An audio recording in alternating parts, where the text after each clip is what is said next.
Hi everyone, my name is Hian, and today I'll be presenting on my final year project on targeted drug discovery with adversarial graph autoencoders conditioned on gene expression profiles. As part of the presentation, I'll first be going through the introduction, which will touch on the motivation of the project and the current existing works, followed by methodology, where I'll talk more about the datasets and the model architectures I used. Following that, I'll move on to analysis and interpretation of the experimental results, and finally I'll end on the conclusion. So firstly, some background on the field of drug discovery. Traditional approaches in drug discovery have historically been very expensive and time-consuming. This is due to the fact that traditional virtual screening methodologies that use lead identification involve structure-based and ligand-based drug design approaches, which involve brute force screening of a vast chemical space. This is undesirable as the space of chemical molecules is too large to systematically sieve through. Separately, deep learning-based generative algorithms have gained tremendous success in many domains like natural language processing, computer vision, and even drug discovery, and can be used to provide a more targeted approach to searching for suitable drug candidates in a guided fashion. While there has been some existing works on applying deep learning methods to drug discovery, few have focused on the use of such methods for controllable generation of drug molecules using biological profile data. Hence, in this project, we explore using these methods for generating drug molecules based on the desired gene expression change to be induced in cells. Additionally, we look into the introduction of adversarial training into conditional generation of molecular graphs using autoregressive graph autoencoders. There are many ways of representing a molecule, each with its own benefits and drawbacks. One such way is to use molecular graphs to preserve the graph structure in molecules. In order to generate a graph, one way is to use sequential generation.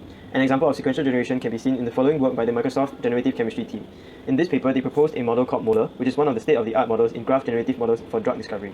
During preprocessing, all molecules are converted into molecular graphs and a motif vocabulary is extracted from the dataset. This allows for motif-aware generation. Then, based on some generation order, the molecules are broken down into partial graphs corresponding to each generation step, and a negative log likelihood of the next step in the generation order is minimized during training. Finally, at inference time, a decoding algorithm is used to sequentially generate a molecule. This training and decoding process allows for 100% chemical validity at inference time due to the ability to impose valency constraints at each step, and hence we choose to follow this training regime for our project. As the original paper was written in TF-GNN library, in order to allow for greater flexibility and compatibility with newer libraries, the crucial components of this paper was re-implemented in PyTorch. I'll move on to the methodology section. Our experiments consist of a two-phase training and evaluation process. In the first phase, we carry out large-scale pre-training of our models on the Guacamol dataset, which consists of around 1,500,000 drug-like molecules. Then, in the second phase, we fine-tune the trained model on the L1000 dataset, which consists of around 5,000 unique drug molecules that were applied to different patient cell lines, and the corresponding gene expression changes were measured before and after the drugs were applied to the cells. We also curated a test split from the L1000 dataset by referencing the molecules to protein target information found in ESCAPE-DB. In terms of model architectures, we evaluated and compared a variational autoencoder, an adversarial autoencoder, and a Wasserstein autoencoder. For the VAE, we have the following architectures.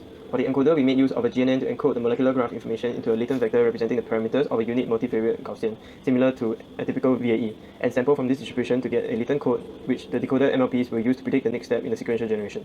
During phase 1, we minimized the KL divergence and reconstruction losses without the use of any gene expression information. Additional graph property predictor MLPs were also used to ensure that the latent code captured information pertaining to the chemical properties. Then, during phase 2, we added an adapter MLP that incorporated the gene expression changes from the L1000 dataset and carried out similar loss computations. For the AAE and WAE models, the architecture is similar to our VAE except that we have a discriminator that is jointly optimized with the encoder, which tries to fool the discriminator into thinking that the latent code comes from a unit multivariate Gaussian distribution. In particular, for the adversarial loss, in the AAE model we used binary cross entropy, and for WAE we used the critic loss with gradient penalty applied to the latent code. Similar to the VAE, in the first phase we optimized the model without gene expression information, while for the second phase we included a adapter MLP that incorporates gene expression change induced by the drug molecule into the latent code. I'll go through the results.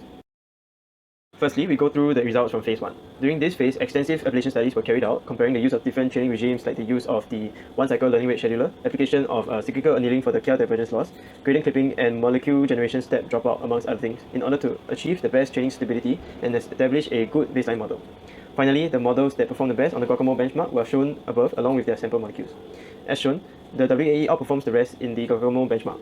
Notably, WAE achieves the highest KL divergence and freshly chemnet distance, indicating that the generated molecules generally exhibit physical-chemical properties and biological activities that adhere closest to the original dataset, indicating its ability to model the dataset of drug-like molecules well.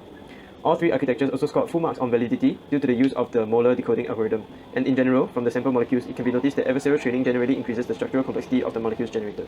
Next, we move on to the second phase of our evaluation on the L1000 dataset.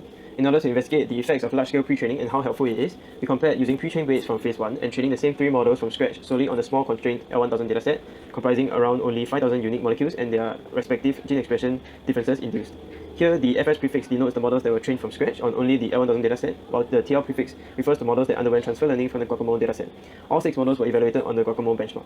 Here, we see that in general, pre-training improved performance for AAE and VAE, but not so for WAE.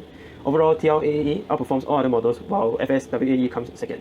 Notably, FS WAE was able to perform well even without pre-training, indicating its superior ability to extrapolate beyond the small constrained L1000 dataset to the general space of chemical molecules. Next, we take a look at internal diversity, which is a measure of substructural similarity between molecules based on Tanimoto's similarity between the fingerprints of the generated molecules. As observed, the internal diversity of gene expression guided generation of candidate molecules is mostly comparable to randomly sampled generated molecules. This suggests that the model maintains a good level of internal diversity even when conditioned on a small number of gene expression differences, sometimes even comparable to the internal diversity of the original L1000 dataset itself. Next, we look at test set rediscovery, which is a measure of the model's ability to generate candidate molecules similar to the test set molecule given the desired gene expression change. First, we focus on max fingerprint Tanimoto similarity. As a baseline, gene expression similarity search was performed, whereby the closest gene expression difference is found from the training and validation set based on Euclidean and cosine distance. Here, we find that all 6 models outperform baseline similarity search. Notably, even the models trained only on the constrained L1000 dataset were able to outperform similarity search.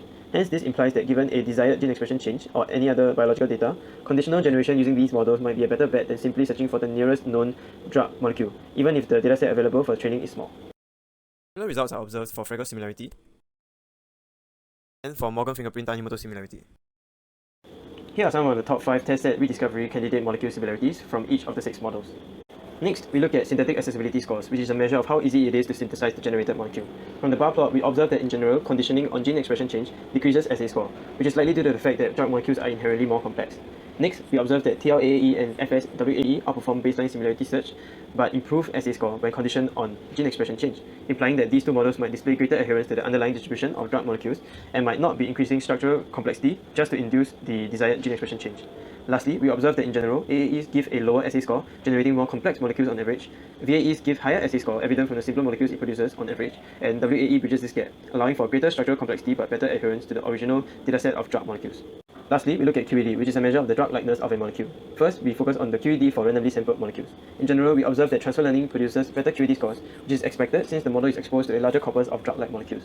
But for WAE, it is notable that FSWAE already seems to have decent QED scores, even though it is only trained on the small and constrained L1000 dataset, implying that it managed to capture the relevant drug likeness properties from the limited training data.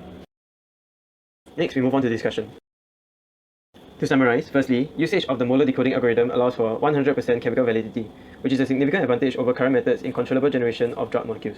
Next, we note that the VAE has its limitations, being biased towards more simplistic molecules with better assay and QED scores, but worse adherence to the underlying distribution of physical-chemical properties and biological activities of the original dataset.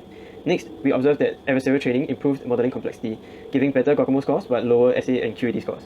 The use of Wasserstein laws with gradient penalty seems to improve on this aspect. We also note that, in particular, the FSWAE is able to extrapolate beyond the small L1000 dataset to model the general space of chemical molecules well, exhibiting good performance over other models on the Guacamol benchmark. This indicates that the WAE is not as data hungry and can be applied to smaller datasets. Lastly, we observe that all 3 models outperform baseline gene expression similarity search, whether pre-trained or trained from scratch on only the L1000 dataset. This indicates that these conditional generation methods might be a better bet than similarity search even when the dataset of available molecules is limited. In conclusion, from our extensive ablation studies, we find that adversarial training can allow for improvements in molecular complexity and adherence to underlying physical-chemical properties and biological activities of the training dataset. It can also provide a possibly better alternative to gene expression similarity search even when the available dataset for training is constrained and limited. We hope that this is a step in demonstrating the potential of using these methods for specialized applications that have smaller curated datasets. Thank you for your kind attention, and I hope you enjoyed the presentation.